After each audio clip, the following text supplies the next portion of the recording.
Welcome to What You Didn't Hear, the podcast that pulls back the curtain on the shadows of history. On this very day, while the world remembers the headlines, hidden stories were unfolding in the margins. Strange, forgotten, and sometimes unsettling, today we bring those buried moments back into the light with What You Didn't Hear on September 17th. Hey, check it out! Back it up! Yeah. Drop it down! Make it shake! Ow! History, history, history, history.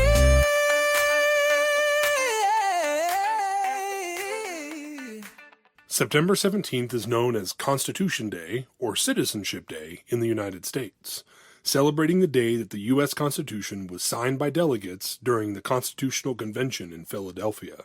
But throughout history, other events have taken place on this same day. So now we'll go way back and focus on what you didn't hear. In 642, Arab forces conquer Alexandria. In 1595, Pope Clement VIII officially recognizes Henry IV as King of France. Leading up to this event, Henry IV converted to Catholicism, ending a period of excommunication from the papacy, after Pope Clement VIII had examined Henry's sincerity. Furthermore, this ended many religious conflicts in France and ended the 30 Years' War.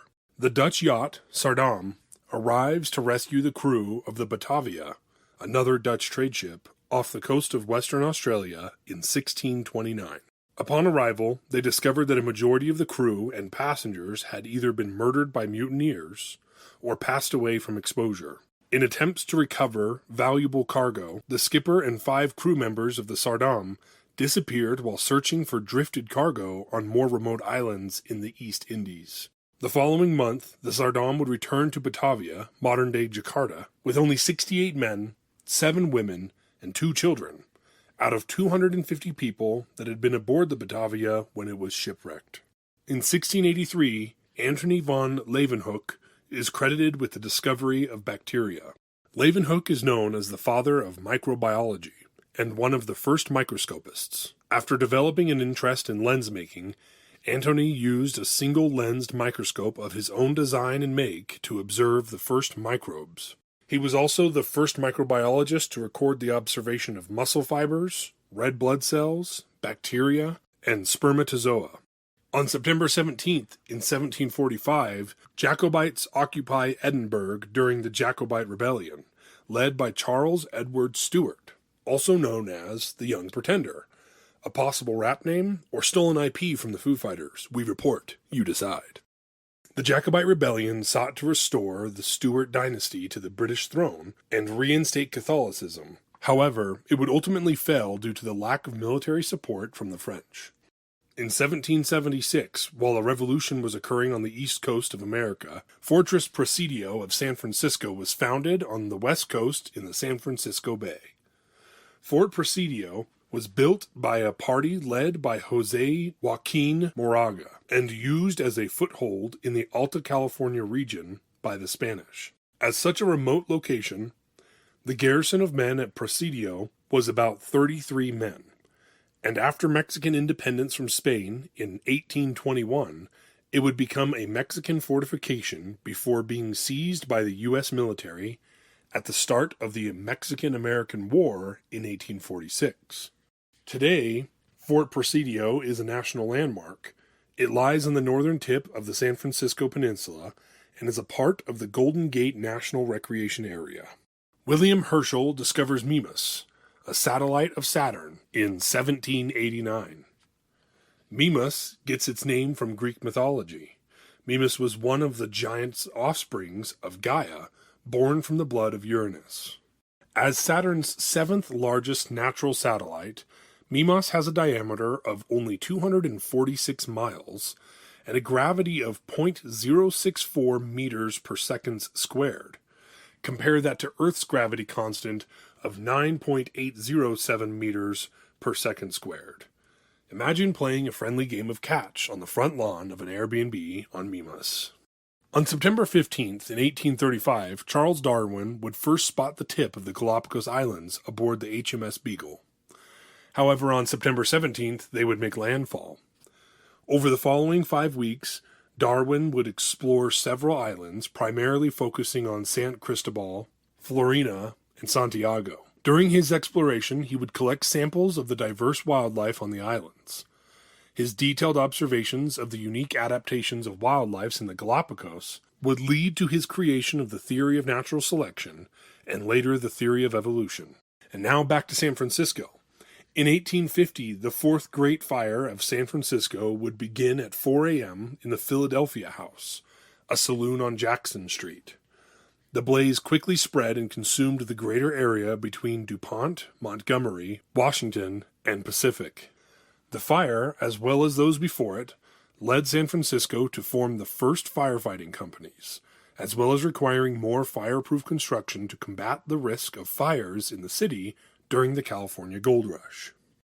In 1859, our one true leader, Joshua Abram Norton, proclaims himself His Imperial Majesty Emperor Norton I, Emperor of the United States of America. And since the theme of this episode is clearly San Francisco, I'll tell you that His Imperial Majesty Emperor Norton I was an English-born resident of San Francisco. In 1866, he would also adopt the official title of Protector of Mexico. Until our emperor passed away in January of 1880, he would maintain his title. Multiple papers in California would regularly publish proclamations and articles written by His Majesty Emperor Norton I.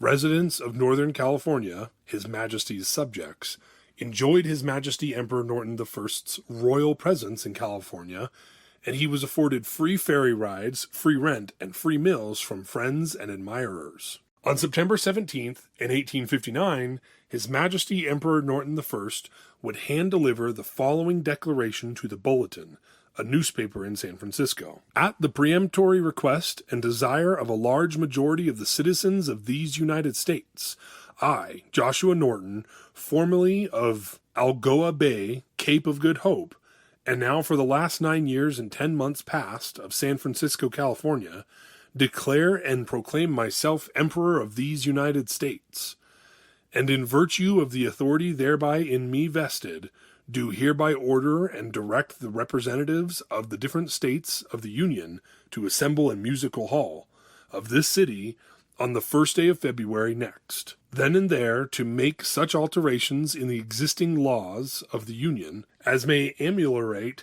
the evils under which the country is laboring, and thereby cause confidence to exist, both at home and abroad, in our stability and integrity. His Majesty Emperor Norton I even had his own currency, which some restaurants in San Francisco accepted on good faith.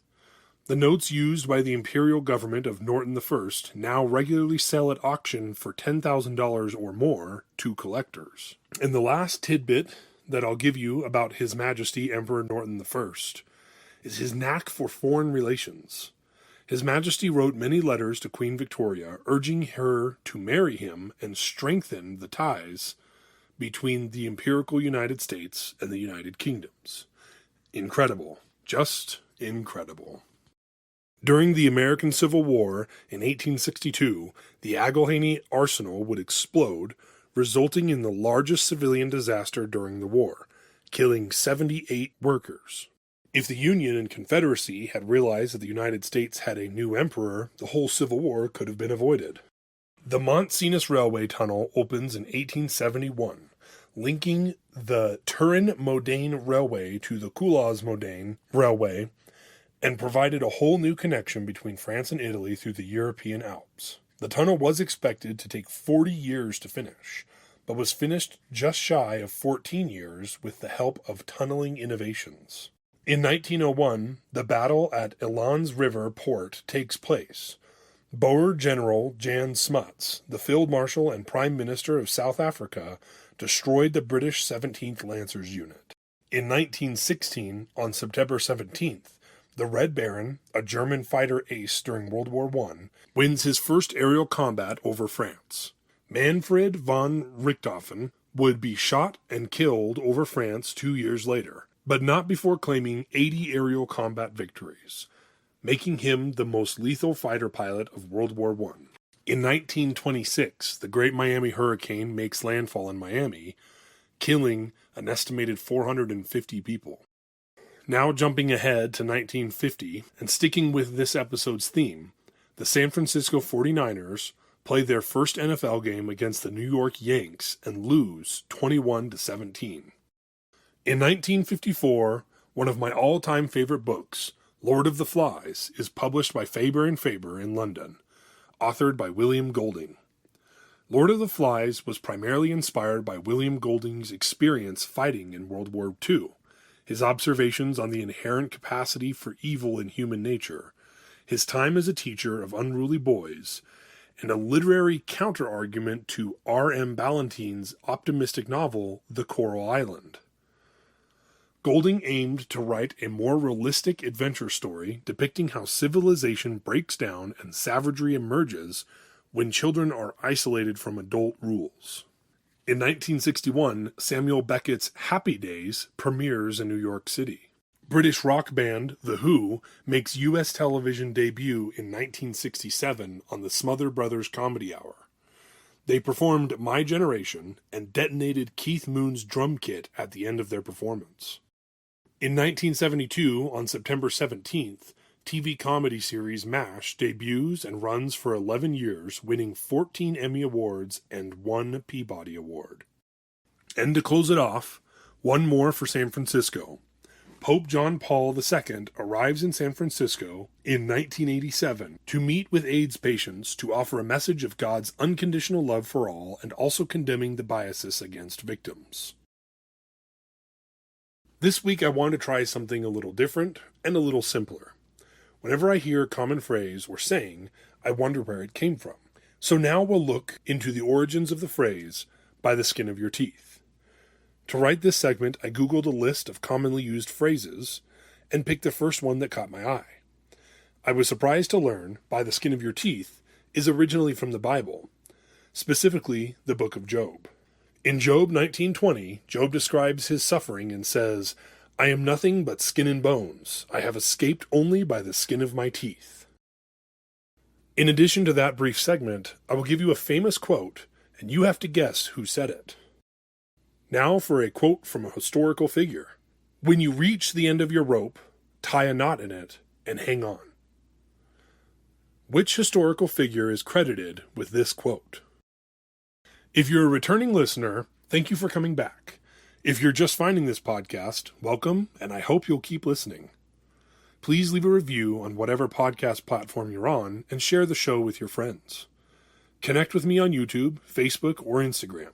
Links in the episode description. Until next time, this has been What You Didn't Hear.